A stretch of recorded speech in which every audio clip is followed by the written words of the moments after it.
मंत्र कानासाठी नसतात, ते थेट मनाशी बोलतात. तारक मंत्र असाच आहे. आपण हा मंत्र कित्येक वेळा ऐकला, जपला आहे. आता चला त्याचा खरा अर्थ जाणून घेणार आहोत. निशंक हो, निर्भय हो मनारे, प्रचंड स्वामी बळ पाठीशी रे. अर्थ आहे मराठीमध्ये त्याचा, हे मना, शंका सोड, भीती सोड, कारण तुझ्या पाठीशी स्वतः स्वामी समर्थांचे अपार सामर्थ्य उभा आहे. तू एकटा नाहीयेस. भावार्थ, जेव्हा आयुष्य आपल्याला कोपऱ्यात नेऊन उभं करतं तेव्हा स्वामीच म्हणतात, घाबरू नकोस, मी तुझ्या सोबत आहे. नंतर दुसरं जे आहे, अतर्क्य अवधूत हे स्मरणगामी, अशक्य ही शक्य करतील स्वामी. त्याचा अर्थ आहे, स्वामी हे तर्काच्या पलीकडचे अवधूत आहेत. फक्त त्यांचं स्मरण केलं तरी अशक्य गोष्टी शक्य होतात. भावार्थ, जिथे मानवी बुद्धी हार मानते तिथे स्वामींची कृपा सदैव काम करत असते.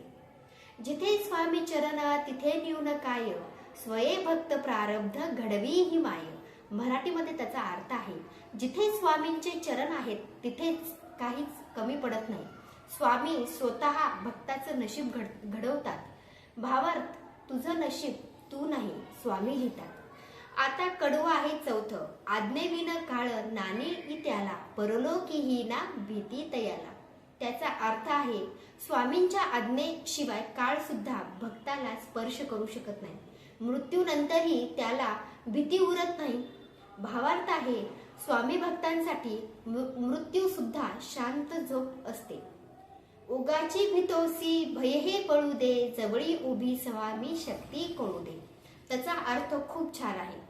उगाच भीती मनात ठेवू नकोस, ती भीती सोड. स्वामी शक्ती तुझ्या जवळ उभी आहे हे ओळख. भावार्थ, भीती तुझ्या मनात आहे, स्वामी तुझ्या श्वासात आहे.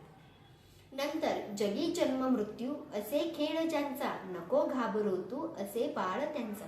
मराठी अर्थ खूप छान आहे ह्याचा सुद्धा.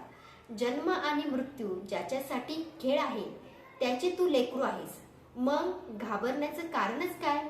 भावार्थ, वडिलांच्या मांडीवर बसलेलं बाळ कधीच घाबरत नाही. नंतरचं कडवं आहे, खरा होई जागा श्रद्धेसहित, कसा होशी त्याविन तू स्वामी भक्त. मराठी अर्थ, खरी शक्ती खरी भक्ती ही श्रद्धेशिवाय होत नाही. श्रद्धा नसेल तर स्वामी भक्ती अपुरी आहे. भावार्थ खूप छान आहे. स्वामी चमत्कार मागत नाही, ते विश्वास मागतात.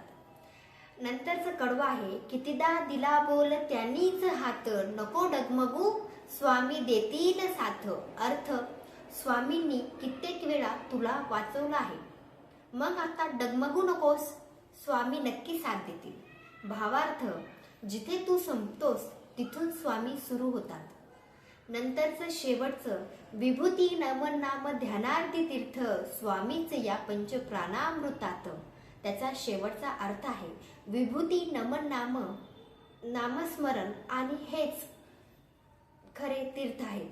हेच भक्ताला जीवन देणारे पंचप्राण आहेत. भावार्थ, मंदिर दूर असून शकतं पण स्वामी आपल्या जवळच असतात. श्री स्वामी समर्थ. थोडासा मी मराठीमध्ये अर्थ सांगितला आहे, तुम्हाला समजलं असेल, तुमच्या मनापर्यंत त्याच्या भावना पोहोचल्या असतील. मी फास्ट सांगितलं आहे.